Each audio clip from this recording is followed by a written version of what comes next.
Welcome to Extol Live. I'm Angie Fenton with Billy Pernini from New Albany Heating and Air Conditioning. By the way, if you are watching us live right now, just throw up a little comment. Tell us good morning, hello. We're giving away a gift card to Regalo, as well as a candle that's got Dan Farmer's thumb of approval on it. Smells of fall. We'll be giving that away at the end of today's live stream, which, by the way, includes pies, and not just pies to eat. Big brothers, big sisters, and a whole host of other people are on the other side of the wall that you can't see. And coming up, they're going to be on with us. But first, let's start with Billy. All right, Billy, I have to say this is my favorite time of year, but it's also the time of year when I'm sitting there looking at the thermostat going, do I turn it on? Do I not? Do I turn it on? Do I not? Absolutely. Heating and air conditioning, though, you're the pro. Well, I'll try.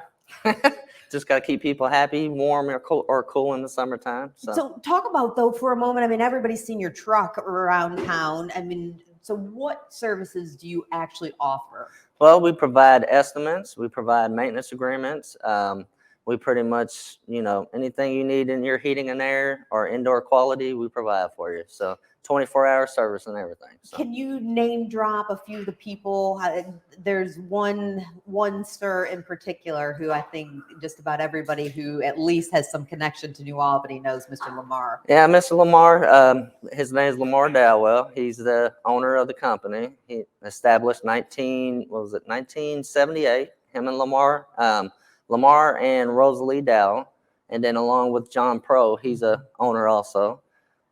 It's a family-owned company. I've been there 20 years, so it's a good company to work for. So I always do my homework before an interview, and I have to say your Google reviews are stellar. Mine are the company. Well, no, I think both. I think both, Billy. Definitely both. But what is most rewarding to you about, customer reviews, especially when they're stellar like that? Yeah, I like it because I know that they're going to call us back and they trust us to come back into their home. That's the main thing. You want somebody that that you can trust to ask them questions because you don't know about it. Absolutely. So, now, I know when things get hot, that's when people find out, the air conditioning's not working. When things get cold, it's the same way. The heating's not working. When really is the best time to start testing out so you don't get into that precarious situation? I'd say typically in the springtime when it gets above 70 degrees, that's a good time to do it. Mm-hmm. And then in the fall time when you actually feel it getting cooler and you feel like you need to cut it on around 55, 60 degrees, that's when you really want to get it checked before you cut them on, Okay, what is the ideal indoor temperature for you?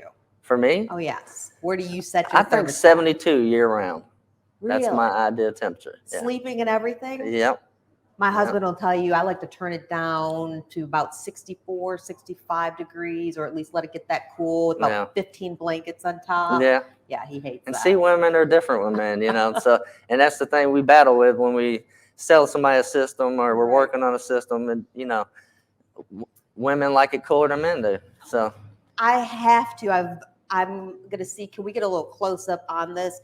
So Duke Energy, I love that they send out a home energy report, and my September 2021 home energy report. Now, I have to preface this by saying we received, it was this time last year, a brand new HVAC. We didn't receive, we bought an HVAC system. Yeah.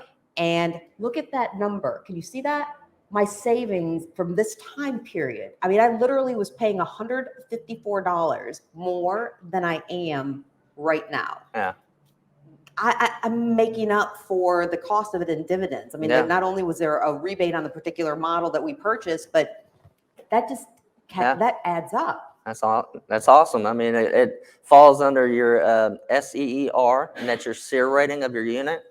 You went from a 10 to a 16 SEER, so the savings are good. And same thing on your furnace. You went from a 90% to a 96%, and that's your AFUE, that's your annual fuel utilization efficiency.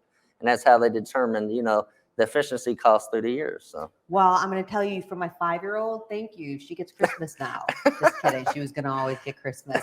If you had to give any tips right now, as we are getting into the cooler weather, autumn is here. Yeah. What would you tell someone, especially with your expertise? I'll definitely say have it inspected, cleaned and serviced by somebody that's certified.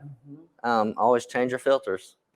So I mean, filters are a big deal. Yeah, big deal. Yeah, airflow and everything. You know, if you have a dirty filter, it can overheat your furnace and cause it to cut off and on and off and on, and that can run your your bill up, your gas bill. Billy, do you also recommend, I mean, we talk about the supply chain issues and all of that. I mean, looking ahead, don't wait until the last minute. Yeah. Make sure that you have those on hand. Yeah, absolutely.